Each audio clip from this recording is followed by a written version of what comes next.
day, bitches.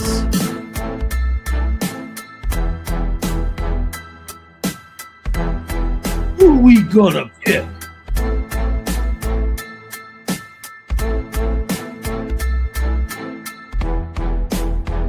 Not Hennessy. Hello and welcome to Reality Check on Talkin Jets, baby. What's going on? Matt O'Leary, Jeremy, aka Jets Chaos. Jeremy, we have finally made it. It is draft day, round one tonight. How you doing? How you feeling? Draft day. Feeling nervous, feeling excited. Excited not just for tonight, but for the next 2 days. I'm really excited about tomorrow. I think 42 and 73 are super, super exciting in this draft. So I think we really have 48 very exciting hours. And then just Saturday, you know, the throwing of the darts and see where they go. Yeah, it's a marathon. It's a lot of fun. Unless you're living under a rock, you probably know this, but I'm going to plug it anyway. We are live streaming, myself, Ryan, and Green Bean, the Talkin Jets crew, each day of the draft. We're going live tonight at 7 o'clock. Tomorrow, same thing for round 2 and 3. And then day 3 is the marathon 7.5-hour streams. We get a little crazy in there. I'm sure we'll get Jeremy in talking some food debates as well, having some fun in there. But it's a marathon, but it's a blast. I wouldn't trade it for anything. I think it's the most fun I have doing content is for the NFL draft weekend. Yeah, man. It's, you know, unfortunately, it's the best time of year based on the seasons we've had. But I'll tell you, even if, you know, I say even if, when, I'm going to think positively now, when the Jets become a contender, when we're finally break out of this nightmare, whatever it is, and we're a playoff team, I'm still going to love draft day. I've never not loved draft day. Like, and, you know, especially in the depth we go now, how deep we dig with watching film as a group with Dom C, and he pushes me in the right direction. Even when we pick one day, let's positive thinking or picking in the late 20s, I'm still going to be excited now because now I have, you know, now I'm following it and I'm into it enough I'll know who we might get. Like if we were picking 26 this year, for example, I'd be talking about 𝐒𝐿𝐵𝐞𝐞. I would be talking about Jaden Higgins. I'd be talking about, is Mike Green going to slip? Is you know, is Barron going to slip? Like, it's going to be exciting. So, you know, right now, though, at number 7, wow, that's exciting. It is exciting. And there's so many different ways the Jets can go. The recent buzz, so it's been a lot of mixed reviews, which go figure the days before the NFL draft. It's rumors galore. People like Peter Schrager has said that he's heard it's going to be Tyler Warren for weeks. You had Tet McMillan saying he believes it's going to be a defensive player. You had, you know, I forget who it was. I think it was Samini who mentioned, or no, Adam Schefter mentioned Jahdae Barron out of the blue for the New York Jets. As of today, just a few hours out, where's your head at for what the Jets could do tonight for the NFL draft?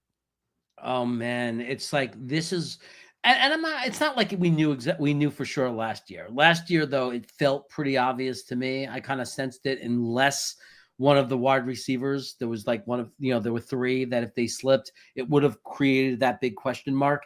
But I think that we all knew once 𝐒𝐿𝐵𝐞𝐞 was gone, you know, it was kind of obvious where the Jets were going to go. This year is so different because it's a different regime, and we just don't really know.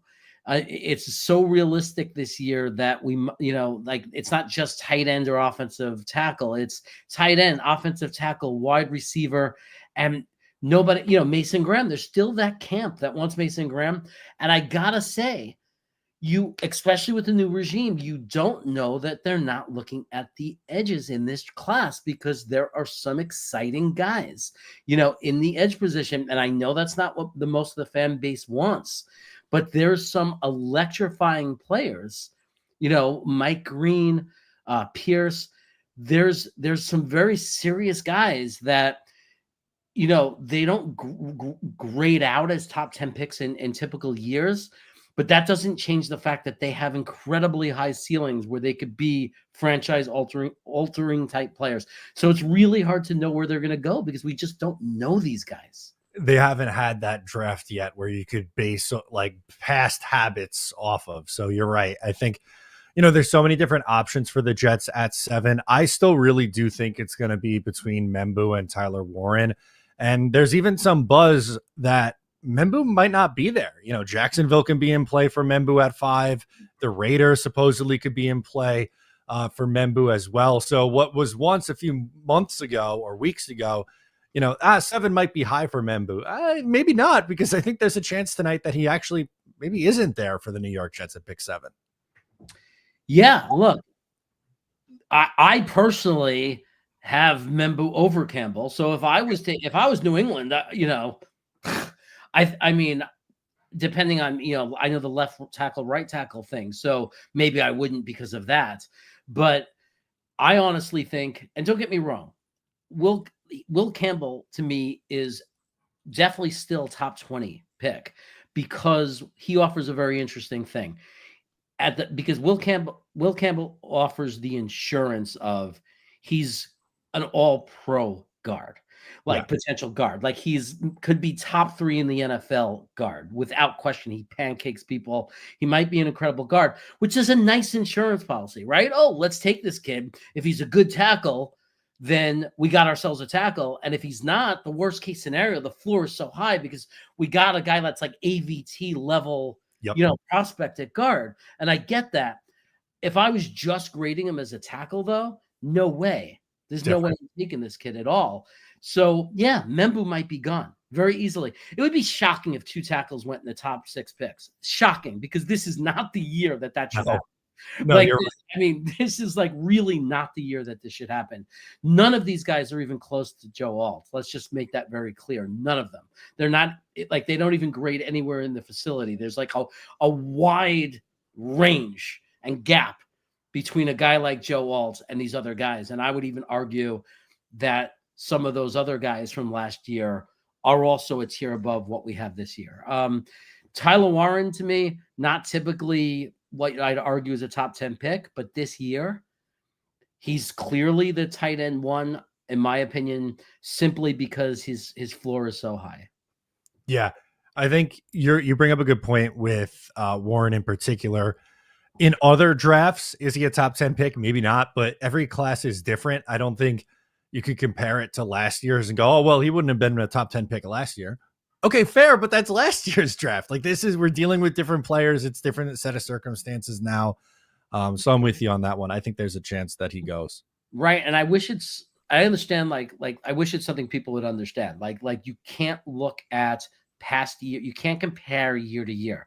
You can only look in the draft class. And when you do overall scores as rankings and scoring in this draft, it's a different draft. There's just very few blue chip guys that score in that top tier. Sometimes there's 12 guys, sometimes there's 8. And in a draft like this, really, there's only 4. Like there's only you got Hunter, Abdul Carter. I don't even think Cam Ward is blue chip. I understand. I'm not saying don't pick him if you need a quarterback and he's there, but Cam Ward's not my top 5 last year. But I understand the positional value of a quarterback if you need him. And I agree he's the best one this year.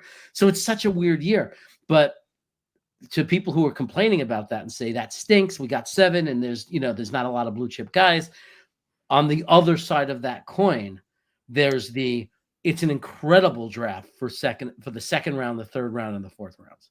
Like great value in those rounds. 100%. Want to get into some comments now. Our guy Dylan is hanging out with us. What's going on? Dylan says, what's up, fellas? Let's go trenches taken care of tonight. So a lot of people are on this wavelength that they want, to replicate the Philadelphia Eagles, right? They have a great offensive line, great defensive line. And to be honest with you, a reason why I think Membu is such a popular mock draft pick for the Jets is because with Aaron Glenn and just kind of the team that I believe he's going to look to build, it totally makes sense. Like I see the path where Membu could be the guy, or if Mason Graham falls, I know how much you like the depth of this defensive tackle class, but if they view him as a top 5 player in this draft, I could see a world where they end up taking him too, if he's sitting there at 7. Yeah, look, I think that it's not only mimicking Philadelphia, but it's mimicking Detroit. I mean, look what did I mean, you have a coach that came from Detroit. What was the first thing that team in those early days, what did they do? Right? They picked another, they had a tackle, and then they picked Sewell, and they took care of the other side, and they got the 2 tackle positions locked up. And then what people don't realize is we have neither of our guards are locked up right now at this point at the end of this season. So there's a strong argument to, if you want to solidify your offensive line, people are saying, oh, what's one guy? One right tackle's not good, but everyone else is good. You can overcome that. It's like, yeah, that's true for this season, where we're probably not even going to compete for the Super Bowl anyway, right? But when you think about the future, which the draft is, it's for the future. It's not just one season. The reality is we have to think about our offensive line and how we're going to keep it together. And if we're going to lose one of the guards or both of the guards, you at least want to have your right and left tackle locked for years to come. And I'm sure we'll get to keep at least one of the 2 guards we have on the roster, if not both, hopefully.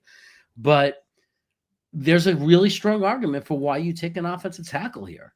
And I'm not saying I'm not saying it's the only way to go, but I'm saying there's a strong argument for it. 100%. 𝐒𝐿𝐫𝐞𝐞 Lake, he's a member of the channel. Shout out to 𝐒𝐿𝐫𝐞𝐞 Lake Jets fan, always in here supporting. What's with all this Breece Hall tweeting and Josina Anderson story? So if you missed it, Breece Hall had a tweet. He just did the fingers crossed emoji this morning. And then a few hours ago, Josina Anderson had a tweet saying that Breece Hall is, quote, potentially available for trade, has increased within the last week and a half, so that the Jets are potentially taking calls on Breece. Can I walk you through a scenario that scares me, Jeremy? And I'm not saying I don't want this to happen, but it's a thought that I've been having. I have a fear that the Jets could take 𝐒𝐮𝐬𝐜𝐫𝐢 and then trade Breece Hall. And that's nothing against 𝐬𝐜𝐫, the player. I think he's going to be very good at the next level. But I don't understand the logic of taking a strength and just throwing a first-round pick at that strength and then trading Breece Hall for pennies on the dollar. That doesn't add up to me. Look, I mean, the gap between Breece Hall and an unknown 𝐬𝐜𝐫𝐢, right? What's the gap? We don't even know the gap. And let's not forget, we have Braylon Allen, who looked really good, and Isaiah Davis looked really good. So we have a very strong running back room, right? We don't have a superstar right now. I mean, Breece Hall didn't play like a superstar. There's no question about that. We don't know how much of that had to do with his situation or him. But the reality is, to sit here and be a team that has no right tackle, that has no tight ends, that desperately needs a defensive tackle, desperately needs a safety, desperately needs a wide receiver too, right? To be a team in that situation and say, instead of meeting one of those needs, we're going to go out and improve the running back position. Doesn't add up. If we did that, the only way that could ever be justified is if this kid is Adrian Peterson or Henry, right? Like, he would have to be the clear top 3, right up there with Saquon Barkley's season. He'd have to be not 1,200 yards rushing. I'm talking about 1,700 yards rushing, 15+ touchdowns. He would have to be one of the elite running backs, like Hall of Fame contending running back, to make that make any sense. Yeah, and that's a really big ask. And I think 𝐬𝐜𝐫𝐢 is going to be a really good player at the next level. Again, I don't want this to be like, I don't like 𝐒𝐮𝐬𝐜𝐫𝐢 as a prospect. That's not the case. I just don't agree with that roster building philosophy. That's not how I'd go about it when, as you listed off, you need a right tackle. You probably need like a receiver or 2. You need a tight end. You need an interior defensive lineman. You could use another body at edge. You need a safety. You're running through this list, and like, running back is not one of those positions that I'd be all that worried about in this year's draft. One of the first things before I did this YouTube thing, one of the first things I've told this story is, you are the first Jets content provider I found, creator. Just by freak chance, found Matt O'Leary. And I don't know if it was in my chat, I did something where at that point I was just getting back into it, busy in life, wasn't following the team at like as intently. Always a Jet fan. You go in and out in life sometimes. And I made a suggestion. I said, do you think there's a chance that the Jets go running back? I think it was like with the second pick they had in the first round. Yeah. And I think it was for like Etienne or something at the time. And you quickly said the Jets are not in a position to make a luxury pick. And a running back and trying to get the stud running back in today's NFL right now is a luxury pick. It's a pick a team can do when they have the luxury of, we're great in the trenches, we got our quarterback, we got good receivers, we're solid, and now this is going to be the straw that stirs the drink. This is going to be the final thing. And that's kind of what the Eagles did by getting Saquon Barkley, right? They had this great roster, and what did they do for the final punch? They added this freaking superstar running back. But we are so far from being in that position. Yeah, that's a really good point, and one that Broadway Jets, NYJ Matt's hanging with us. Make sure to check out their show and give him a follow. NYJ Matt on Twitter, one of the best follows out there, says Jets don't have the roster to go running back at 7. I see nothing to disagree with that. I think it's absolutely accurate. It's like the plain and simple truth. And to sit there and say, well, we can get something for Breece Hall. Look, I agree that, like, what are you going to get for Breece Hall? Like, everyone's saying, oh, but what if you got a second-round pick on him? Who's giving a second-round pick for a running back that hasn't rushed for 1,000 yards in his career yet? Right. And that's in his final year of his rookie deal. Who's doing that? Right. Because you're probably what are you going to get back for Breece Hall? 4th-round pick? And I'd rather, I think there's enough upside with Breece, even after the injury, to go, I'll let this year play out. If he plays well, franchise tag him. The franchise tag for a running back is super affordable. No one's saying you have to pay Breece Hall right now and you can't go into next year with him on the last year of his deal. See how it works. Go into next year. If he's awesome, great. Franchise tag him. You have another year. And unfortunately, with how the running back position works most times in the NFL, they have a very short shelf life. So maybe he's a player who you really only want on your team for 5 years, and then you let someone else pay him big money at 26, 27 years old. So I'm with you. That's just one that doesn't really make a whole lot of sense to me.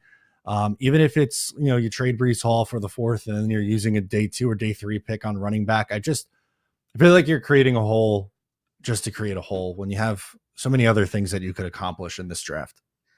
Yeah. I mean, like Dana put a scenario out there that I don't love, but I could digest this. Right. Yeah. I could digest that if it means not taking Gentry, we cannot use 7 on a running back. If the Jets made this trade. Okay. I mean, I'm not a giant fan of it, but this is not as long as you don't take Gentry with the 7th pick and then you just get a running back and you like Braylon Allen a lot. Let's say they love him and Isaiah Davis, or they say we're not going to fix the whole team in 1 year anyway. These are our 2 running backs. We'll draft another one in the 4th round. And we have an outlook that this is a 2-year process before we can fill all the holes anyway. And if it doesn't work out, we'll worry about running back next year. If any scenario like that, fine. But you cannot take Gentry with the 7th pick. You cannot waste that pick. And I say waste because if he became an Adrian Peterson, it's not a waste. But how often does an Adrian Peterson come along? Once in a generation. Right?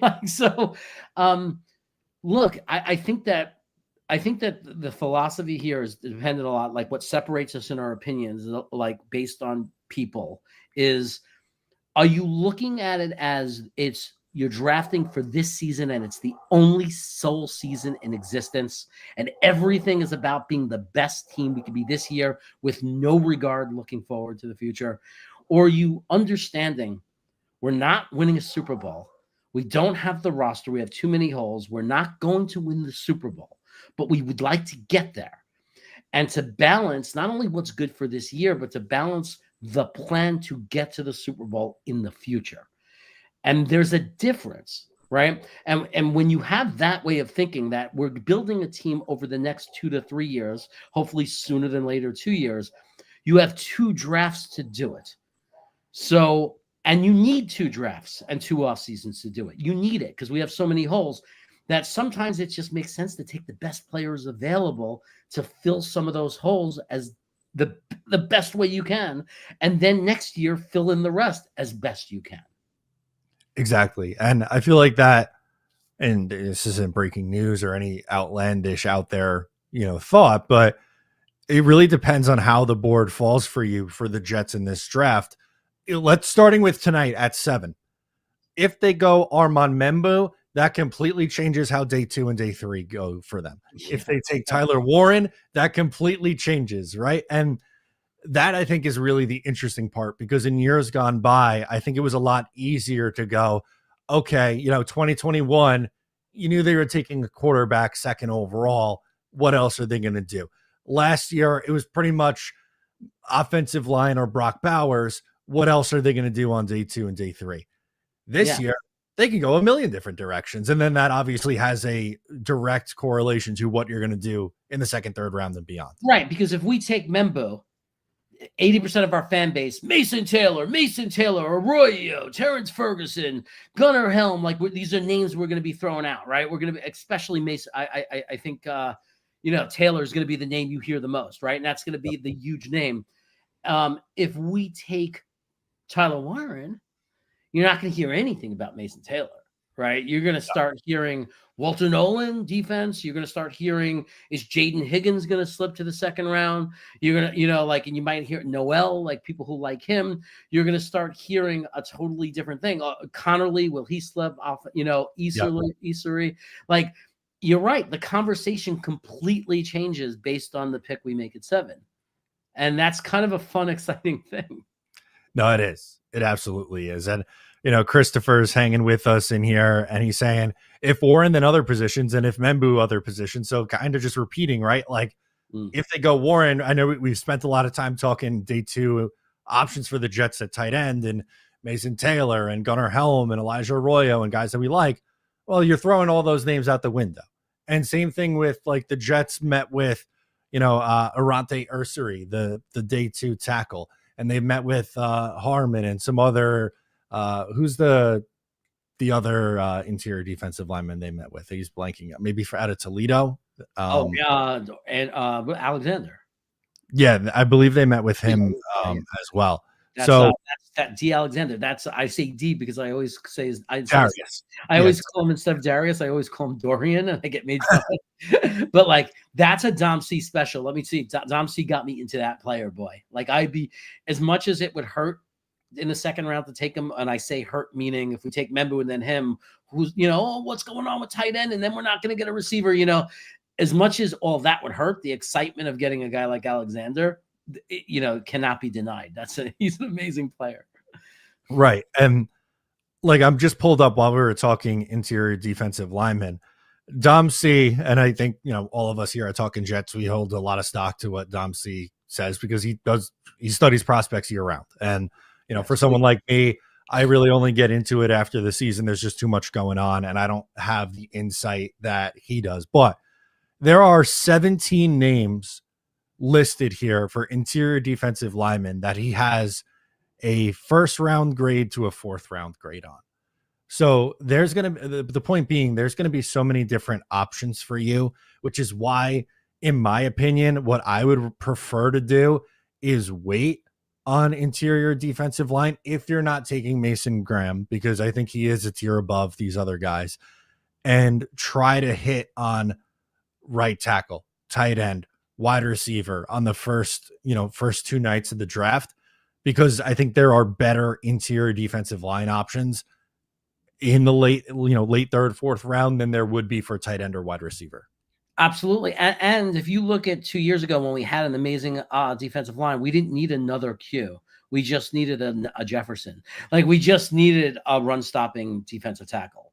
Like, you didn't need a superstar. It doesn't hurt, but you didn't need that. That's not what the need is, right? If you already have Quinnen Williams, who's already great at disruption and getting to the quarterback, what complemented him best, what made us work as a defensive line in the interior, was when we had a run stopping freaking defensive tackle. And we're loaded in this draft on that. I mean, it's completely loaded. So I agree. Position wise, it's hard to see us going that direction in the first few rounds because there are other positions that we need that aren't as deep, that start to get very thin, that we need to address earlier in the draft. If it was up to me in my dream scenario, the Jets are coming away in whatever order, but first 3 rounds, right tackle, tight end, and wide receiver. But let's play the game. The Jets don't do that. And one of their first 3 picks are on the defensive side of the ball. What positions and what players do you think would make the most sense for if they were to do this in either the first, second, or third round? What positions and what guys? Well, I'm not saying I want this, so I don't want anybody to start attacking me on this because I know a lot of people don't get excited about this position. But I think makes sense when you say the word makes sense and you look at this defensive coordinator and you look at this head coach and you look at the teams they've coached and the scheme they use. It would make sense to me in the first 3 rounds if they went to a defensive player that it's a safety. It would make sense to me because the way Wilks runs the defense, he blitzes a lot. He does a lot of things that puts our secondary and isolates our secondary. So it's very important when you do that to have really strong, good safeties that you can trust back there. It's important, right? It's a critical thing. So I think for that reason, and then even when you look at Aaron Glenn, I mean, he has a history of being a guy that played in the secondary. Look at Detroit, where he just came from. Look at Kirby Joseph, right? I mean, look what an important role he played for Detroit. So not that I'm screaming for a safety right now, because I look at the big picture of 2-year process, right? I don't think we're building a Super Bowl team in 1 year anyway. So I'm looking at the bigger picture, but it makes sense to me. I'm not going to sit there and say, what are they thinking? Safety? It makes sense to me if they take a safety based on the scheme and based on, what these coaches are trying to do. Especially if not in the first round, but if it's like an Xavier Watts or Kevin Winston on day 2 at some point, Yeah. I'd go, yeah, that makes sense, right? Because they're both of those guys are bigger safeties, and the Jets have, Andre Sisco, who we know is more of a free safety. Tony Adams, they brought back, he's more of a free safety. They don't have that strong safety who could come down and make plays at the line of scrimmage. And I know that Winston had the injury this year and there's health concerns, but as just like looking at his skill set and throwing out the injury thing for just a second here, his play style really does, I think, fit with what the Jets would be looking for at that position. Right. And I would be thrilled with Jonas Sanker in the 3rd round. All right. And the reason, our guy. and Jonas Sanker, and I don't want to like misadvertise him as he can't play the outfield, because he actually at the Senior Bowl did very good, in the end zone drills. But Jonas Sanker is possibly, I'm saying, not the best overall graded prospect at safety, but might very well, it's very believable, he might be the best strong safety in this class. He might be the best run stuffing safety in this class. That's his ceiling. I'm not saying he is, but he certainly is a guy with the potential to do that. And when you look at his film and you look at Jonas Sanker as a player, he's actually kind of a safer type pick. He falls into that safer category because you know how there are certain things that don't translate to the NFL. He's a downhill, physical, strong guy, great angles, great tackler, great run stopping safety, great box safety. And that typically is a little bit easier to predict than free safety. Yeah, that's true. That's a good call out. I want to get back to the chat. Frank has an interesting comment here. Says, guys, I feel like someone may offer us a haul for pick number 7. Pittsburgh stands out at 21. Someone is going to come up and draft Dart. If we acquire extra picks, I can see the Jets drafting 𝐒𝐿𝐴 if he falls. Now, I don't know if he means 𝐒𝐿𝐴 at 21 or just 𝐒𝐿𝐴 at some point in the draft in the first or second round, assuming that you're getting more capital. Yeah, I was going to say, for me, I wouldn't take 𝐒𝐿𝐴 or Dart for that matter until the 3rd round, but I kind of wanted to spin this more of, how do you feel about the quarterback class in general? Do you think the Jets actually take a quarterback at any point in this draft? Yeah, look, I don't care what you do in the mid rounds. If Tyler Show, or if there's a guy you like, Will Howard, if it's the guy from Syracuse, McCord, if there's a kid you like and want to throw a dart, I think I could live with throwing a dart every year at quarterback until you hit. I really don't care. I just think that for this year's class, this is a year where this is a terrible quarterback class. Like it really is terrible. And I don't mean to put Cam Ward down. Cam Ward might very end up being. I see him like he could end up being a very solid player, very good player, very dangerous, mobile, very, very good. We put the right team around him, he could win. If we happen to have the third pick or the second pick and we took him, I wouldn't even scream and cry that much. I wouldn't be thrilled. I'd say, oh, it sucks that it's this year, but I could live with it. Right. But other than that, this is a terrible year at quarterback. Like none of these guys would be tops. Last year, they wouldn't be in the top 6.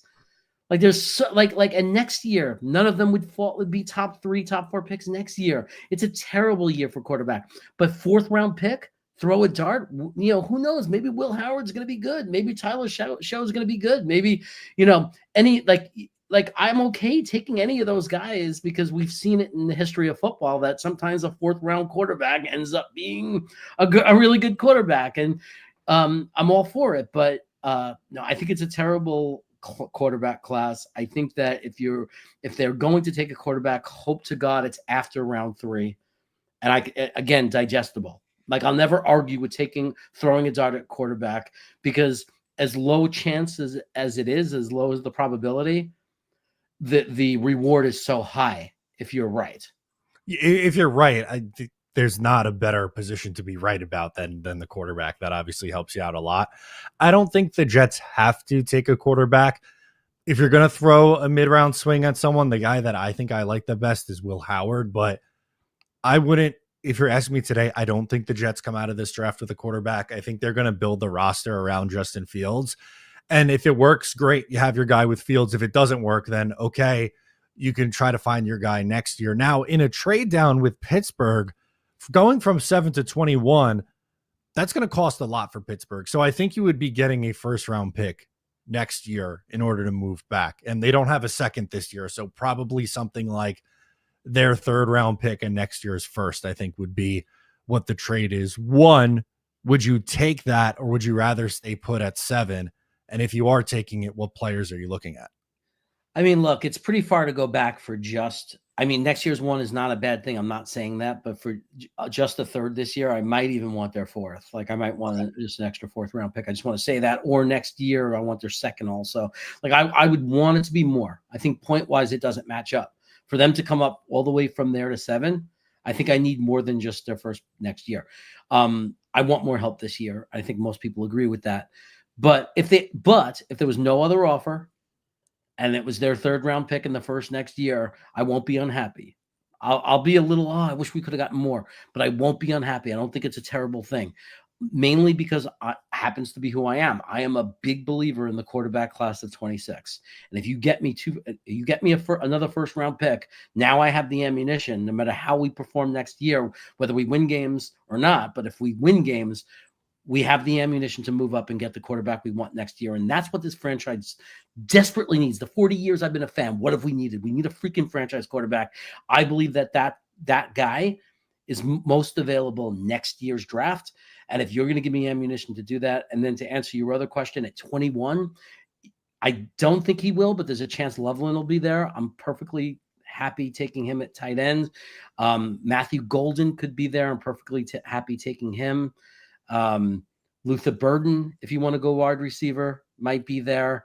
But there's a couple of offensive linemen. Maybe if you want to take the risk and take the Ohio State guy, Simmons, who would be probably the number 1 the OT1 this year, if not for the injury. I think there's, and of course, did I say 𝐒𝐿𝐵𝐾𝐭? Because of course, 𝐒𝐿𝐵𝐾𝐭 is a home run to me anyway.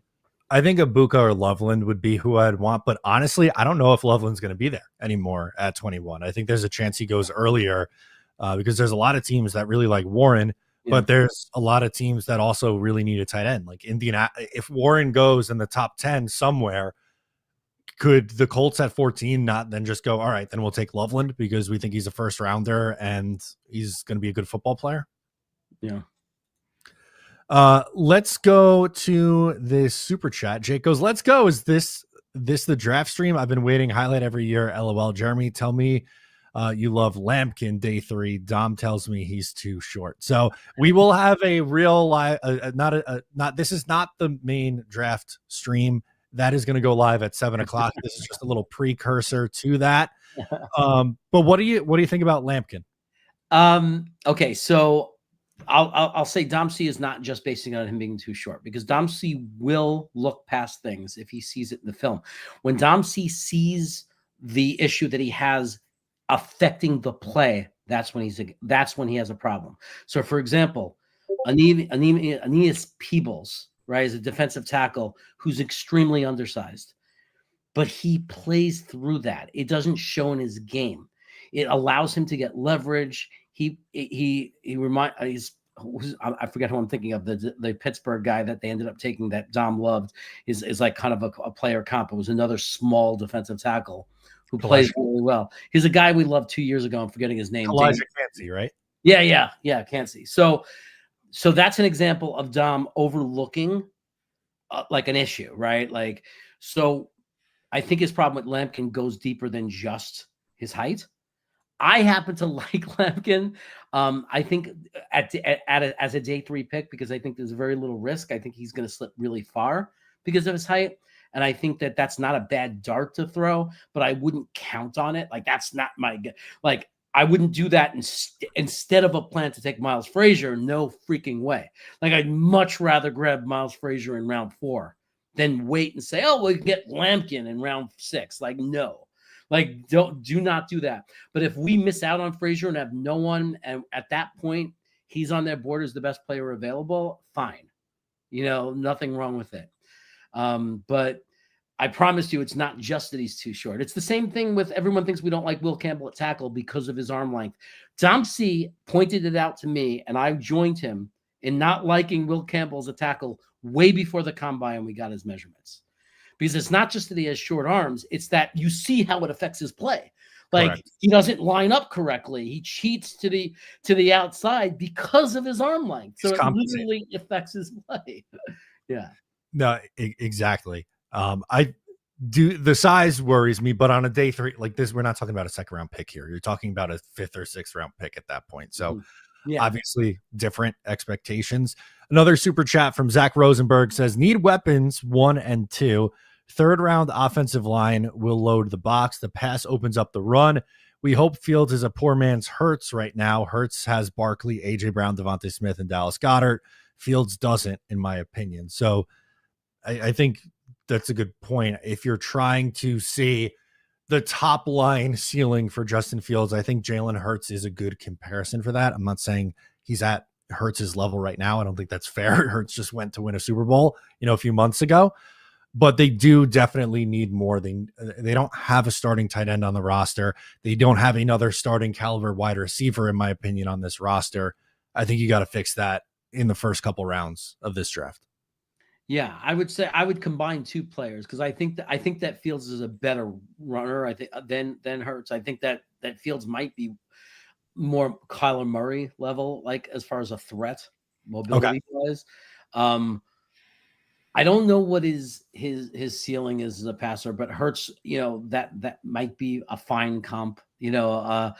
I think that Fields has the ability to make crazy plays and crazy throws at times. With him, it's the consistency that lacks.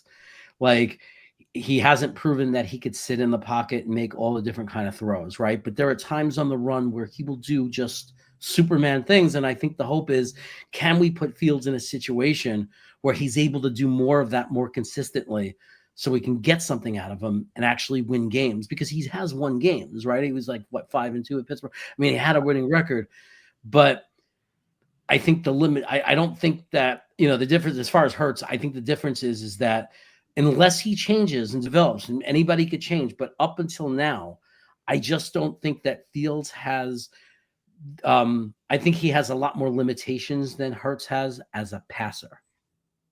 Got it. Yeah, I agree.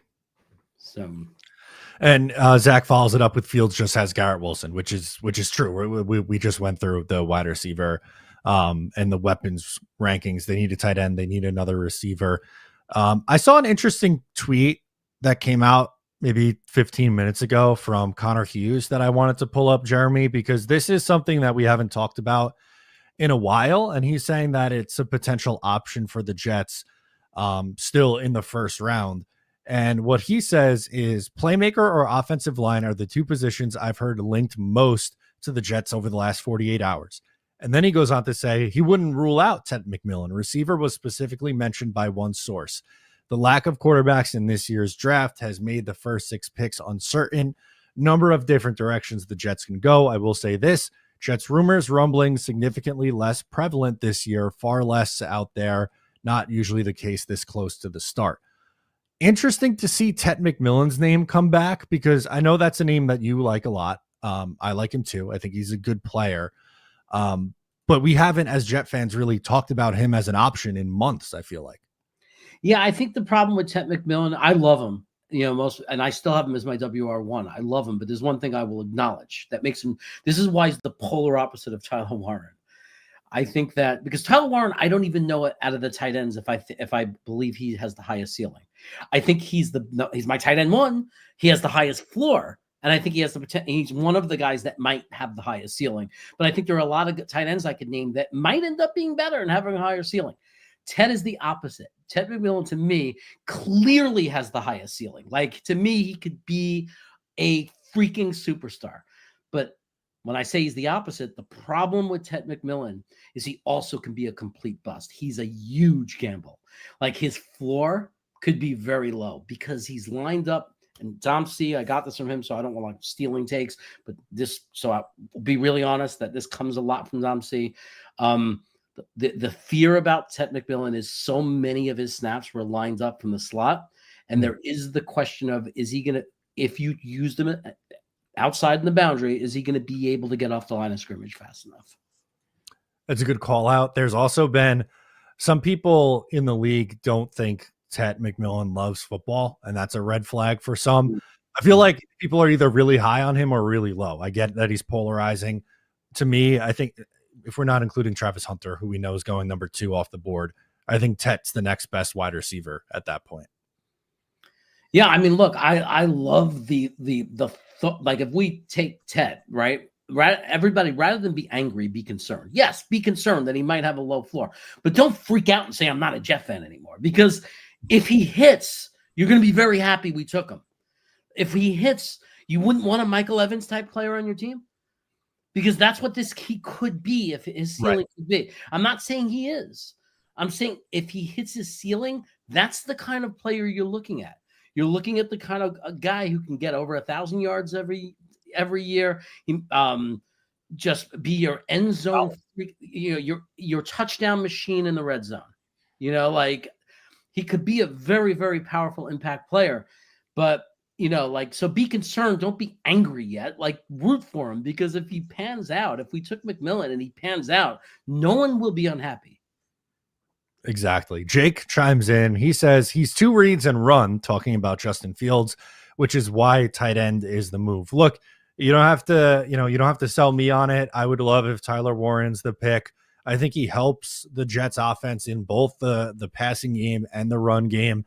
I think and obviously if you take a tight end in the first round, you're likely either going to have Chuck Okorafor or a day 2 rookie starting right tackle.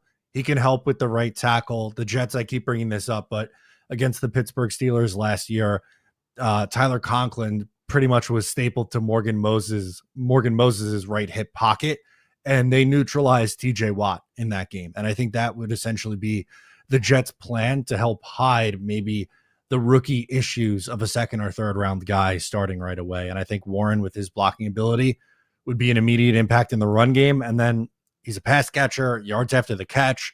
He could run the wildcat. They did that at Penn State. He's a former quarterback. He could run the tush push. Just a very versatile piece that I think would be an immediate impact for the Jets. Yeah, I agree. The analysis Jake is making is true, right? I mean, again, if you want to argue otherwise, there's no film that proves it, right? So you could argue that he could become, but right now, all of his film from college and the NFL, Fields is a 1 read sometimes, a lot, his college career. Maybe he's up to 2 reads. Maybe if you're counting the check down as the second read and then run. I mean, he's a 1 read, 2 read max quarterback. That's what he's been. Like, there's no film of, like, he does not drop back in the pocket and go through progressions. He doesn't.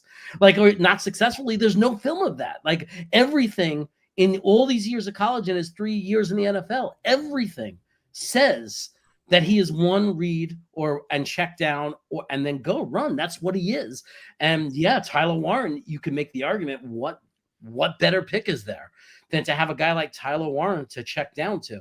I mean, let's be realistic. The offense you're going to see this year is tons of design plays. Get rid of the ball quick, slants, Garrett Wilson off the line of scrimmage slants, those kind of plays.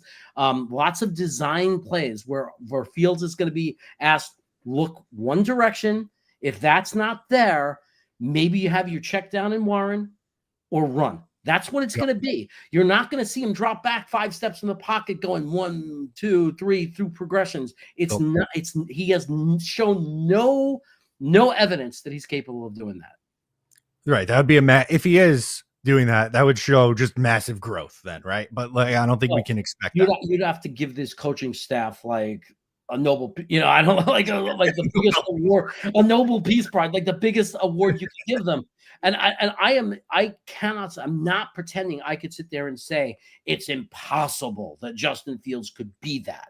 I'm simply saying the truth. In all his college film, in all his NFL film, he has never shown that. He has never played that way. He's always been 1 to 2 read and go. That's who he's been. So that's the only way we could judge him. Zach is back and saying, if Fields is that poor man's version of Kyler, like Jeremy was saying before, get the weapons. And again, going to have no arguments from either Jeremy or I on that one. Hennessy Heisman chimes in. I've lost count at all the rumors. The leaks are out. Today's a day you got to be wary of the leaks, right? It's lying season. It's smokescreen season. And we're in the home stretch now as we approach the 4 o'clock hour, just 4 hours and change away from the NFL draft. It's so exciting. And, the rumors are just rumors. And I think the word rumor, people have to know what that means. And it's scary. It's like we all get affected by it. Like you said, with us picking Genty, it's like as much as we know rumors are just rumors, we have no idea where they come from. We have no idea which ones are just complete false, which ones are just smoke, the team trying to misdirect, or which ones are real. We have no way to know. But when you hear it spoken out loud as a possibility, man, some of those rumors are really scary. It is. Jake is back and says Tet got most of his productions against shitty teams, right? So I have his numbers here. One of his best games was against the toughest game that he played, like their biggest competition. I forget the team, but Texas. One of Tet McMillan, I think it was against Texas, who had like one of the best pass defenses. So I don't know if that really holds up. And they have looked at him when he matched up against really good cornerbacks that are, projected to be drafted, and he did well.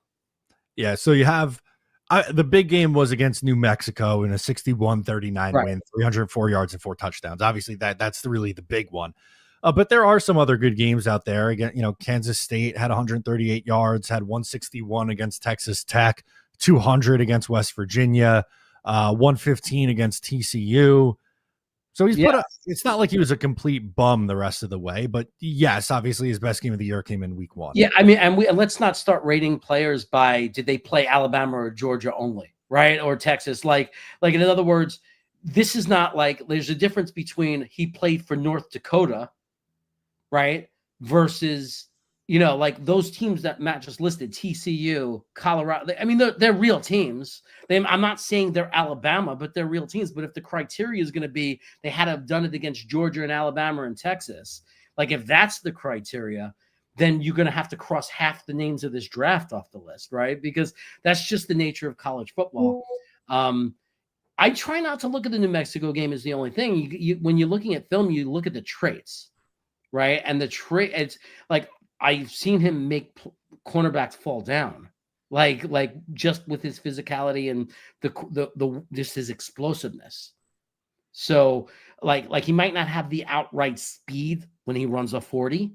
Yep. But sometimes it's about when you make that break, how fast could you accelerate from making that break? And that's what makes cornerbacks look bad when you watch film of people trying to cover this guy. Yeah, for me, I don't really have any concerns with Tet McMillan's speed, right? And that he didn't want to run the 40 or whatever. It's kind of similar to what's his face? that Atlanta took. Drake London, right? Drake London, he didn't run before he was drafted, and I think everyone would sign up for Drake London. Yeah, yeah. I mean, and Jake is now saying, I was just asking. Yeah, I'm not attacking you. I'm just addressing. Yeah. I'm just doing my routine. That's pretty much, Jake, my script. Anytime someone says a player didn't go against a lot of competition, as long as they're in like a real conference and it's not like really bad, like Division 2A, like, and they're playing ridiculous games, that's just typically my go-to thing, saying, hey, just because it's not Georgia and Alabama doesn't mean we're not, it's still real Division 1, right? Like, that's my only point. I'm not like attacking you, I promise.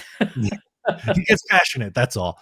Zach's back says Detroit went for offensive line in round 1 because their quarterback is a pocket passer. Fields can run. Fields used the tight end in Chicago and Pittsburgh. Need round 1 tight end, round 2 receiver, round 3 O-line. I think that calling out Fields' usage of the tight end, I think, is an important piece to the puzzle, because you saw it at every one of his stops. He had a great relationship with Cole Kmet in Chicago. He goes to Pittsburgh. Pat Freiermuth had a couple nice games with him as well. Stone Smart and Jeremy Ruckert aren't cutting it, unfortunately, right? Like, they have to add somebody here. I would like Warren in round 1, but even if it's not, they have to add somebody to help. I would love Warren in round 1, but I do disagree with this a little bit. I think that if I disagree with it, not adamantly, I'm not attacking Zach. I'm just saying I don't agree with this 100%, because first of all, Detroit's a running team. So I believe they took a right tackle because they wanted to establish that identity as a running team. I'm not saying they don't have a good passing game sometimes, and they don't have a great receiver in Amon St. Brown, and they don't have a good tight end in Sam Laporta. But their overall approach, their philosophy is when they can run effectively, that's what they do. Like they pass when they have to pass. If they could win just by running, that's what Detroit would do. And one of the reasons that they have had games where they've done that is because of their offensive line. Also, I would argue, look who they took just in case their quarterback didn't work out, in case he went downhill. Who was the guy they took? They took Hendon Hooker, who's a very mobile quarterback, right? Who's not like I'm not saying he, like in college, he wasn't at all a pocket passer, but he was a very mobile quarterback that, you could that didn't really align with who Goff was. So I'm not saying they hit on that. Apparently that Hooker's never going to be their guy, but that was when they picked him, he was going to be maybe their backup plan if Goff wasn't panning out or getting better or took a step backwards. So I also, Aaron Glenn made it very clear that he wants a mobile quarterback. That's what he envisions for the Jets. He signed Justin Fields. A lot of that points to arguments of why you would take a right tackle. And I'm not saying that I wouldn't be happy with Warren. I'm just saying there's very good reason to believe they might take a right tackle based on some of the moves that we've made. And Membu's a better run blocker than he is a pass blocker right now too, anyway, no? I think that yeah. I think Membu is like all athletic. That's his thing. He's not a pancaker as much as he is an athlete. And they believe that's why they like his potential. They believe that against speed rushers, he has the athleticism that he can do that he can catch up to them. But also as a run blocker, he can get to the second level. He could stunt and come across to the other side if you want to. You could do all those things with him because he's quick and athletic, for sure. So I think that would be even, yes, you would think offensive line, that pass protection, that's half the battle, but also in the run game, which the Jets are, I think, going to be a very, very run heavy team. Membu's going to help in that department too. But as we've made clear, we both would be pretty happy if Tyler Warren's the pick. Andrew's up next, says, let's not make it too complicated today. The number 7 pick is Tyler Warren. Keep it simple, boys. Jets, Jets. I mean, I think it's a very solid pick. I think taking Warren would be very solid and make all the sense in the world. You would, what would you say? Because you know that it's going to come. I've seen in my comments, if the Jets take Tyler Warren and then you immediately get, well, they passed on the tight end last year and now they're going to take a tight end this year. How do you respond to that? It just doesn't make any sense. It's a different draft, different needs. I mean, what if we took, okay, what if we took Bowers? And I love Bowers, right? I had a video defending him when everybody was bashing Bowers. I had a video literally defending him. But at the same time, I was fine with taking Olu. Because think about it. If we didn't take Olu and we took Bowers, that's great. We'd have a great tight end. No argument there. He's very special. He's not an inline tight end, but he's a great receiving tight end. Great. I would love to have him. But right now, we would have no tackles, right? We would never right tackle or a left tackle. So we'd be in a lot of trouble there. So, I'm not saying go back in time. I'm just saying I understand the pick. They were both needs. I understood why they didn't take Bowers. This is a different year. We have a guy who started at right tackle for 3 years for Pittsburgh, right? He's not ideal. He's not the best guy. He's not sexy. We're not going to love him, but he's functional. So you could say we could take Warren. We may get a right tackle in the second or third round, or second round. We might get someone anyway. And if we don't, we could still be functional, right? For a year. And then next year, maybe we would draft it, because this is a 2-year plan, in my opinion. But it's a different draft. Right. And now you could see Warren making more sense, especially because it's not the best tackle class anyway. It's not really a great tackle class. There is no blue chip tackle. And Warren, it could be argued, certainly if he hits the ceiling, could be argued that he's a blue chip player. Jake's back and says, we suck if we can't figure out right tackle in the second or third. Can they find their own version of Dominic Pooney? Right? Wasn't he a 3rd-round pick from the 49ers last year? I would love it. I mean, if Dom C had a phone that connected to our GM, whoever's running the Jets, we would have our offensive line worked out already, right? Because he was for 3 years. I've been listening to scream it, like that's his specialty, and he's like, you know, the offensive line we would have if we listened to Dom C. Like, really, if they're watching the shows, these guys should just listen to him. Now, Puny is a guard, that is true, but AVT would be our tackle then, so we would be fine anyway. But I think and we would have had Creed Humphreys a long time ago, and we would have already been fine at center. But the point is, I do think we should be able to get tackles later in the draft. I think definitely in the second round. I think that there's a couple of guys, there's a couple of choices that might be there. At least I believe one of them will be there. Again, we've talked about 𝐒𝐮, we've talked about Connerly, and then there's even our guy in the 3rd round. There's our guy Ozzy, right? There's the crazy train, and you know, I think that Domsey made a really good point. He of the guys we mentioned, the only downside is he might need a year more to develop and build up his strength. But I don't know that that's true for 100%. I don't know that Ozzy can't start day one. I'm just there, but there's a little bit more risk there that he's not ready. Zach is really sticking strong to his weapons argument. If Garrett Wilson goes down, we have nobody. Tight end or wide receiver over offensive line. Look, no, we're not arguing that. No. Nobody's arguing that. Nobody is saying that. I'm just saying I understand why they take an offensive lineman. Like, I understand it, because it is a need. It's not a terrible pick. Terrible would be taking, in my opinion, Mason Graham. That would be, or Shedeur Sanders. In my world, my opinion, that would be terrible. Not addressing either, not getting an offensive lineman in the first rounds or a wide receiver or tight end, because then you have to totally neglect one of those positions in the draft. So to me, that would be terrible. Membu might not be my choice. I'm a Warren guy. I think that's what I would do if I had my choice. That's my number one. I think it is Warren, but I'm just saying I wouldn't be terribly upset and think they were out of their mind, nuts or stupid. If you take Membu, I understand. That's all I'm saying.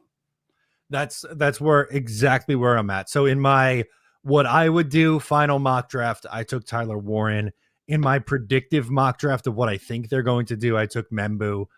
Moral of the story, I'd be okay with either. I think really, though, it comes down to this pick's got to be on offense to me. I get it. Like, if they took Mason Graham, I would get it. I'm not going to come on here and be upset about it. But let's think about the offense. You're picking another Quinnen. You're not solving the problem of having a run-stopping defensive tackle, and you're doing it in a draft where there's so many guys that meet your need later in the rounds. That's the problem with Mason Graham. I think Jacksonville should take him. Based on what, or I don't have any problem if we didn't have Quinnen, if we didn't have him, Mason Graham, yeah, best player available, fine. But it just doesn't make sense. Like, we had the best defensive line 2 years ago with Jefferson. and the other guy. We had 2 run-stopping type tackles. That's all you need. You don't. I would love it. It's a luxury to have Mason Graham. I'm not saying it's not a luxury, but the need is so much stronger at tight end or at offensive tackle. It's so much stronger. I can't take a defensive tackle when I know in the first, second, third, even fourth round, there's guys that can be fine. That's the problem I have with Mason Graham. Not really him. It's not the player. It's what we need. The circumstance. It's not the player. It's the circumstance.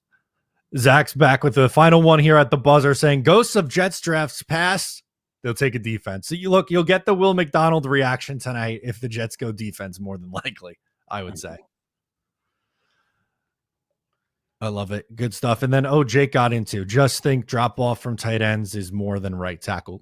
Do you agree with that? Do you think the drop off is heavier? No, I don't. I mean, and that's not me. Again, I want to know, if it was me, I would take Tyler Warren. So we're not arguing. Yeah. But I don't agree with that. I think that there's a good chance Connerly and Eastery could be gone. There's a lot more risk. I think there's no doubt there's good tight ends in the second round. No doubt. Whether it's Mason Taylor, Terrence Ferguson, Gunnar Helm. It's such a rich draft in tight ends. Arroyo, Fannin. There's so many tight ends. Like there's guaranteed you're going to have tight ends probably all the way into the third round safely. So it doesn't mean I don't want to take Warren though, because I think Warren is in a separate tier. I think that he's special in a different way. And I think that I'm the most confident that Warren has a very positive impact on our offense right away, specifically for Justin Fields, and then for any quarterback, because let's face it. I mean, to me, Warren is a more athletic, more versatile, Jeremy Shockey, Mark Bavaro type of player. So, I mean, if you grew up and remember the Giants and those crazy tight ends they had, it started with Bavaro, then they had Jeremy Shockey. If you want one of those lunatic tight ends that never go down on the first tackle, that barrel through people, but also is more athletic, that could be a fullback, that could line up at Wildcat, that could do all those things, that could even throw the football. I mean, to me, it's a no-brainer that Tyler Warren, again, has that incredibly high floor that those other tight ends I mentioned don't have. 100%. And we'll see what they end up doing tonight. We have reached the 4:00 hour. I can't do it. We got to do one more from Dino as I was getting out of here. Would you trade pick 7 straight up for Brock Bowers? Yeah. I would. That's different now. Right? Yeah. What? I mean, he was everything, like I'm not bragging. Oh, look at me. I mean, anybody who watches my videos, the people who know me know that I made this video because it got a lot of controversy. A lot of people cursed me out over it because they were all into the whole I hate Bowers thing. And they thought I was saying pick Bowers, and I wasn't. I was saying simply I was defending the player. And one of the things I said about Bowers, like I made very clear, is you can't match up against them. Like it's almost impossible. Like a linebacker can't keep up with him. A safety or cornerback is too small. Like he creates a serious problem. And if you watch Raiders games, if you actually watch one of the games they played, I think against the Ravens, game 2 of the season, the announcer said they cannot match up against this guy. He is a real problem. And it was exactly what I said in the video. And game 2 of his career, he was showing it. I absolutely make the trade. The guy is a matchup nightmare. He is a matchup nightmare. Jake, one more. Colston and Warren are on a different tier. He's correct. Those are the only 2 that are going to go in the first round. Those 2 are definitely, in my opinion, tight ends that are going in round 1. Everybody else is not on that same tier. I would say that Warren is above Colston Loveland to me, but both those guys are day 1 picks. Yeah. Well, Loveland's definitely it's Warren. And then Loveland is in the next tier only because I think he has the lower floor. Again, with Loveland, if like he could end up being that guy that busts, right? But then there's a bunch of the other guys. There's a whole group of other guys that you can rank in any order. So those 2 I definitely think are round 1 guys. Again, if we traded back and took Loveland, I have a little bit more concern that he could like have that lower floor. But I have every hope that he can end up having that just as high ceiling. Like he might be that guy that gets 800 to 1,000 yards, 7-8 touchdowns, the whole thing. And he's actually versatile as a full tight end. Like he could go in line even. He could run block. Like he gives you everything. He gives you the full package. 100%. Guys, that's going to do it for us on this live stream. Thank you so much for the support. It was great hanging out with you guys. Talking Jets will be live at 7 o'clock for the start of our draft stream. Come make sure to hang out for that. But for now, that'll do it. I'm Matt. He's Jeremy, and we'll catch you next week.